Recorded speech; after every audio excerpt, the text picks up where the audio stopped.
Hi everyone, I'm just another Tesla guy.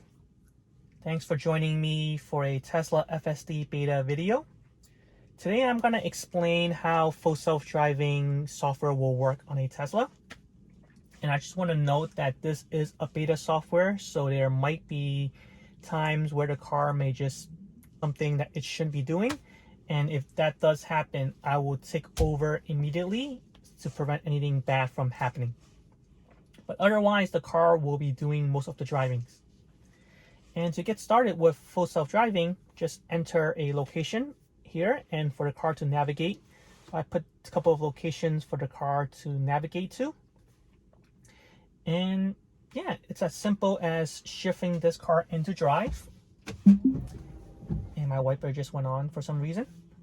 And then afterwards, once I start going, I double press down here, and then the car will be on full self-driving. And you can tell it's on full self-driving when the wheel right here turns blue and the word max also turns blue, indicating the car is doing all the driving.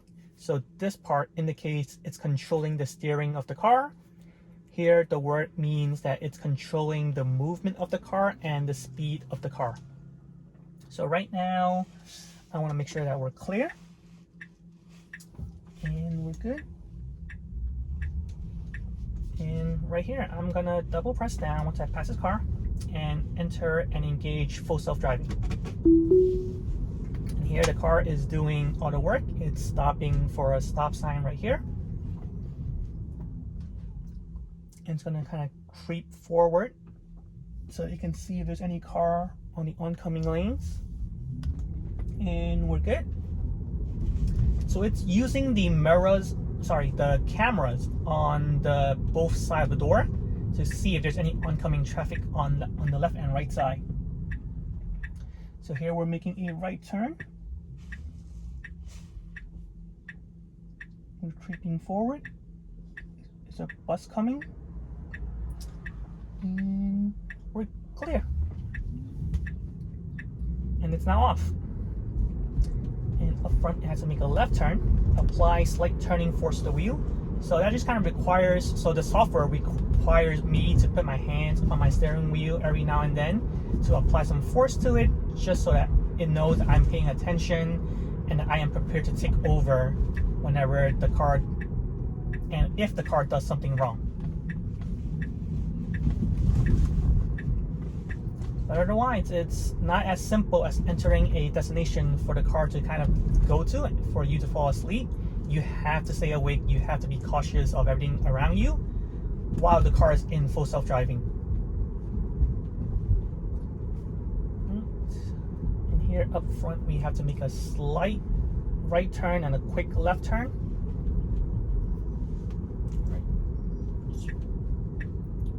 Really minor. Letting cars go. Letting a couple of cars go. Right, we're clear on both sides, and you're just kind of stopping here and hesitating.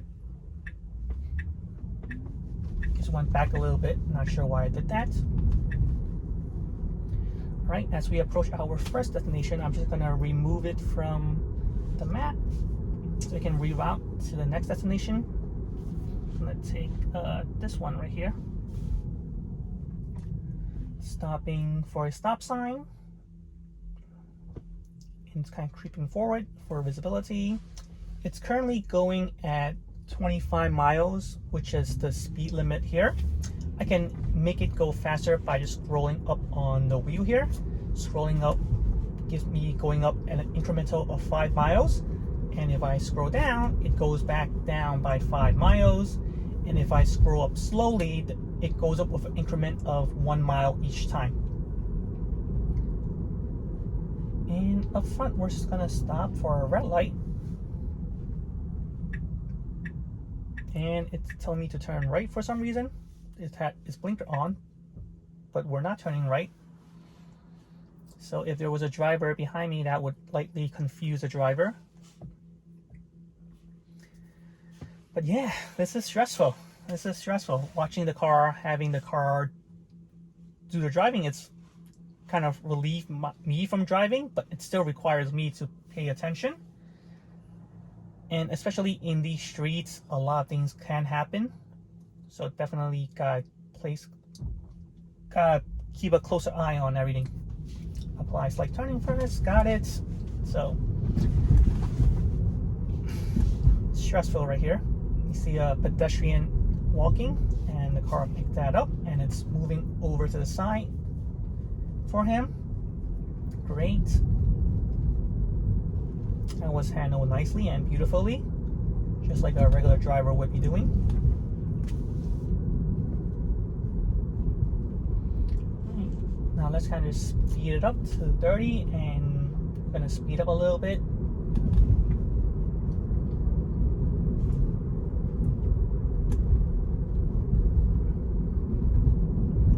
And we're about to make a right turn. The car is just backing out, and it's stopping to let the car back out. Perfect.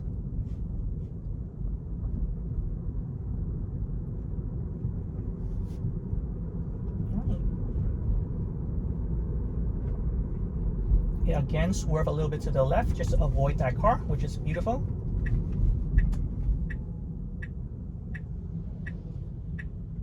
Okay, right here we need to make a right turn. This pedestrian crossing the street. Let them go first. Alright, there's a car coming. And it's clear, and we're off. So right now it saw that the speed limit here is 35, so it did increase the speed to 35 to kind of match the flow of traffic. Again, I can speed it up by scrolling up slowly, so you can grow up with increment of 1 mile each time. So I just have it at 37 right now. Just kind of keeping up with the flow of traffic in front of me.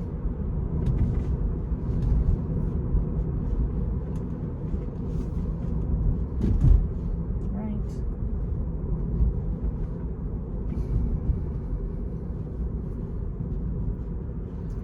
Right, gotta keep monitoring, gotta keep my hand on the steering wheel in case a notification will pop up, or just in case something were to happen, and I have to be prepared to take control immediately. But so far the car has been doing most of the driving, and I had not need to intervene at all. Alright, it just ran over a pothole, which the car will not avoid. So that happened. So one of the downside of full self-driving is that it's not going to avoid those potholes. It's not going to avoid, it might see those bumps on the road, but it's not going to avoid it. You may just kind of run over it like it did with the pothole. In here we're going straight after this red light, and we're stopping here for the traffic light. And speaking of stopping, there are two ways you can kind of stop and disengage full self-driving. The first way is to press on the brake, and that will disengage full self-driving. The next way you can stop and disengage full self-driving is by pushing up on the stalk right here. So the same stalk that you use to start full self-driving, you just need to push up and you can end full self-driving. And a third way that doesn't really stop full self-driving is by turning the steering wheel. That will just kind of disengage the steering portion of full self-driving, where the car will stop steering for you, but the movement of the car and the speed of the car will continue to go. So you would have to control the steering, but then the car would still follow through, and just basically traffic following, like cruise. Basically, it's just cruise control when you were to move your hands and turn the steering wheel. So it just slowed down the speed because it saw that speed limit was 25, so it slowed down. So I speed it back up to 30. There's a couple of cars behind me. I don't want to stop anyone from going and slow anyone down.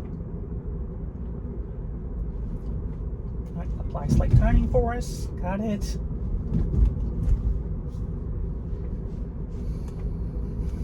All right, yeah, this is pretty stressful.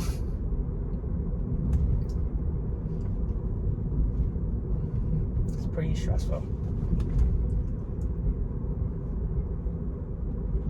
Right, and we're about to make another right turn up ahead.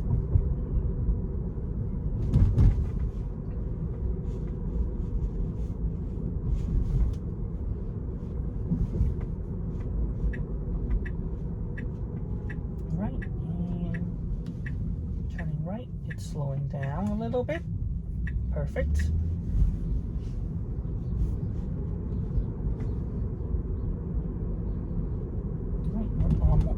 We're almost at the destination. Just need to make a couple more, just actually one more left turn.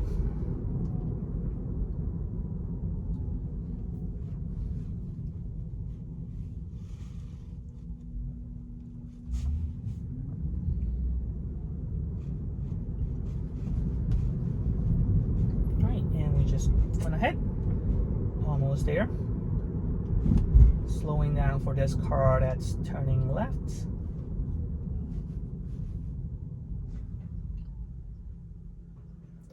Right, so you kind of see the car does see all of this.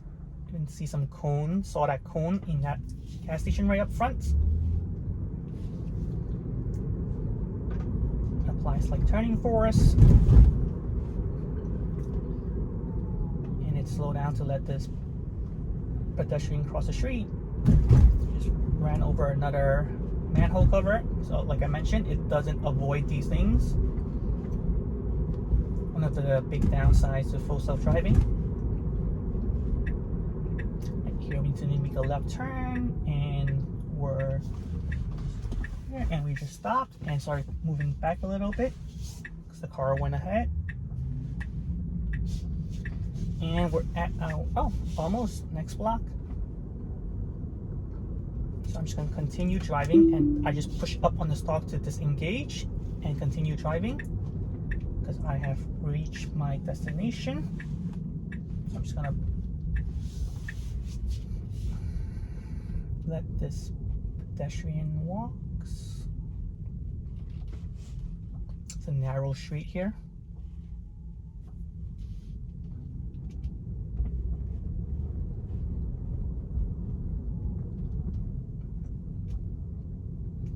All right.